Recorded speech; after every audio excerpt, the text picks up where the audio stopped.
ده بقى يا جماعة عملت فرختين كده متبلين تتبيلة تمام تمام تمام. جربوها وشوفوها هتعجبكم جدا. عملت فراخ بطاطس وعملت ملوخية، صينية رقاق طري، وعندي رز بشعرية. طب ما تيجوا نشوف الوصفة عاملة ازاي. يا جماعة عاملين ايه؟ يا رب تكونوا بخير وحشتوني. معايا فرختين. عملت بصلتين في الكبة بشرتهم. هحط عليهم معلقة فلفل اسود، معلقة كمون، معلقة تتبيلة فراخ بودر، تمام، معلقة ملح. كده التتبيلة بتاعتي حلوة جدا وجاهزة للفرختين بتوعي. بصلة واحدة كبيرة اهو. احشي بقى من جوه كده وتبليها حلو من جوه، والجلد بين الجلد واللحم كده اهو. ودعكيهم وسيبيهم لمدة ربع ساعة في التتبيلة دي قبل ما نحطها في الفرن. بقى سبتهم ربع ساعة كده في التتبيل. هنركنهم كده. هنجيب الصينية بتاعتنا ديت. اللون مش عاطفي بس مش مشكلة، يعني هي تفاية. هعمل البصلتين دول كده شرايح اهو.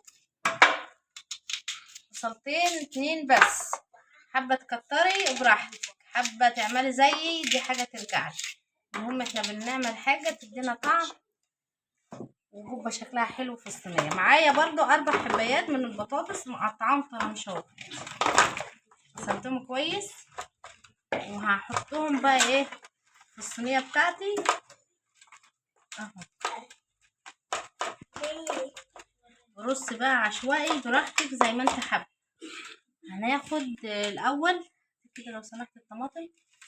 معايا عصير نص كيلو من الطماطم. هتبل الطماطم بتاعتي برضو معلقه صغيره، نص معلقه تتبيله فراخ، نص معلقه كمون، فلفل اسود برضو نص معلقه. هنحط بابريكا اهي، معلقه بابريكا. الملح بتاعي بقى هحط، عشان كده مش هقعد احط ملح. كده معلقه اهي صغيره وشويه من الملح. هتبل كده، هقلبهم كويس تتبيله مع الطماطم اهو كده كويس كده في بعضها. هقلبهم. هنزل بقى على البطاطس. بسم الله اهو. بسم الله تمام. هاخد بقى الفرختين بتوعي وهحطهم عشان يبقوا وشهم لكم اهو. هاخد كده واحط الفرختين.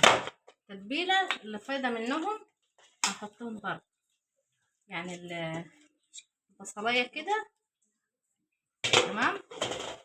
هناخد بس كوبايه ميه بقى، كوبايه الميه، وهنزل مصمصي كده. مصمصي بقى وخد راحتك بيها اهو. هنهز كده. هنجيب بقى ورق فوي، وهنجيب ورق زبده عشان بس ما الوش بتاعنا بلاش ورق زبده. هحط ورق فوي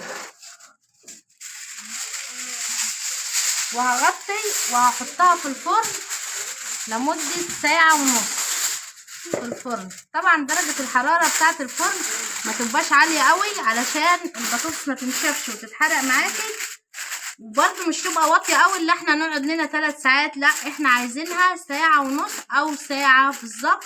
تكون الفرخة بتاعتنا استوت وتكون البطاطس كمان استوت اللي تحت، وتكون لسه فيها شوية كده من المية. يعني درجة الحرارة كام يا نجوى؟ من 200 ل 220 هتبقى مظبوطة قوي. وانا بظبط بوتاجازي عشان انا عندي بوتاجاز غاز، فانت هيبقى مختلف معاكم شوية. تمام. هحطها بقى في الفرن وبعد كده هنشوف احنا هنعمل ايه مع بعض.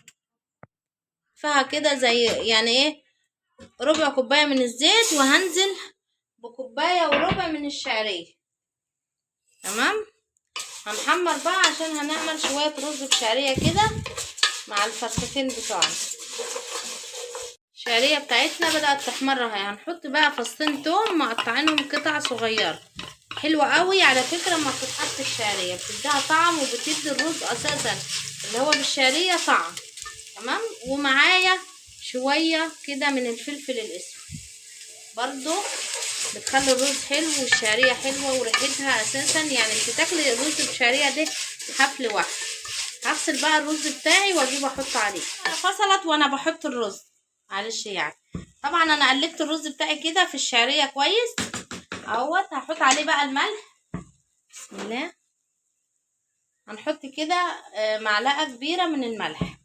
انا عامله كميه رز كتيره عشان تكفي يعني.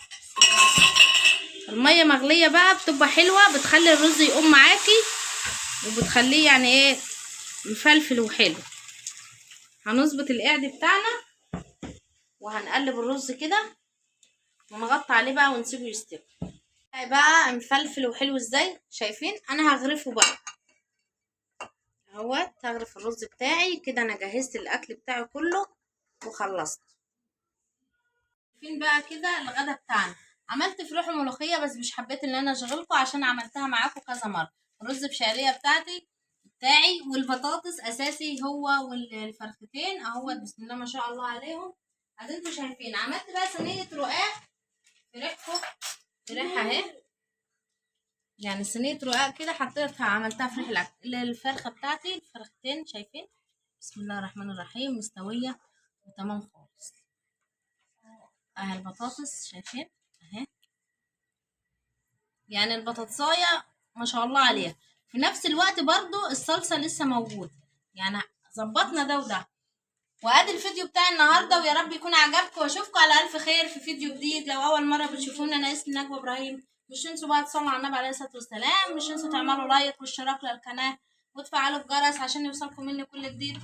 اشوفكم على الف خير في فيديو جديد. مع الف سلامه. باي باي.